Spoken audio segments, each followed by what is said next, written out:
Hello again, Phoenix, Arizona. Have you been enjoying your dashboard cookies and your sidewalk eggs? A delicacy of the valley. This has been the hottest July in recorded history for the city of Phoenix. And it has a lot of people wondering why. How could this be? Meteorologists and climatologists have been saying that this was going to happen for like 35 years. How could this be? If only someone had warned me.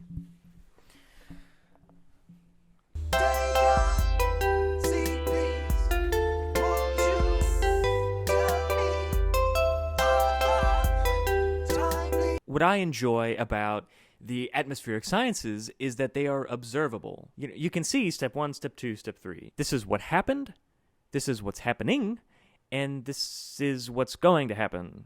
Maybe. So what has been happening in Phoenix to lead to such an extensive and excessive heat wave? 30,000 feet, there's something called a jet stream. Now, there are several jet streams, but for our purposes, we're just going to be talking about the main one. It's a tunnel of air. It is westerly, meaning that the wind is going from west to east. And the jet stream, I swear this is real. The jet stream that moves very quickly bends, okay? And it creates what we call ridges and troughs. Have I lost anyone yet? So when there is a ridge in the jet stream, that means that warm tropical air is coming into where there is a ridge. And when there is a trough, that means that the jet stream is bringing that cold polar air downward. Okay, there you have it. This jet stream exists, and it is essentially responsible for a lot of major weather events. This jet stream has been fucking ovulating. Oscillating? Jesus.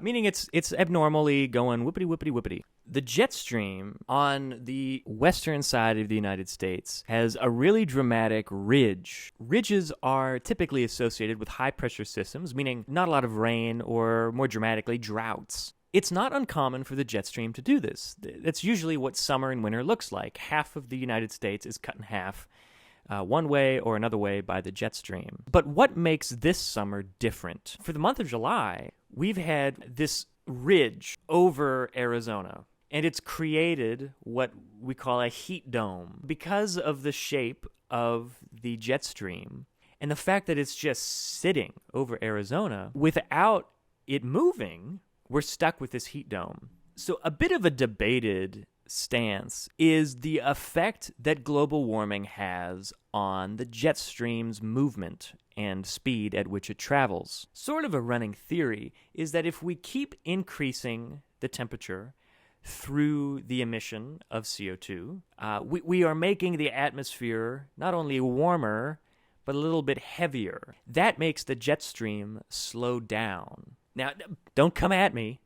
This is this is for discussion. I'm not saying truth be all, okay? This is for discussion. We make these theories and assumptions like that. That sounds right, that the more weight we add to the atmosphere, the slower the air will move. Okay, that sounds, I can dig it. I'm feeling it. It's like I'm sitting, I'm getting in the jacuzzi. I'm feeling the waters around. It feels right. I feel supported. But the problem with making weather theories is that can we observe it in a grand scale? And this feels like what we're observing, right? So Phoenix warming, we've got the jet stream positioning, and we've got human-induced climate change. Ooh, whoops.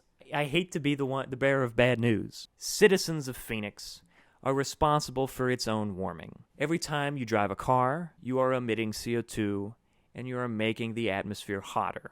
Now, for our purposes, a molecule of carbon will exist in our atmosphere for 100 years. And then it dies. That's the lifespan of a carbon molecule. So with each molecule that we spit out into the atmosphere, we're warming our climate. Phoenix is also rapidly increasing in population. If you look at from 1970, there was about 1 million people that lived in the Phoenix metro area. Now there's about 5 million. That's a really fast increase in population. It's fucking ridiculous. Just all of that industry creates heat.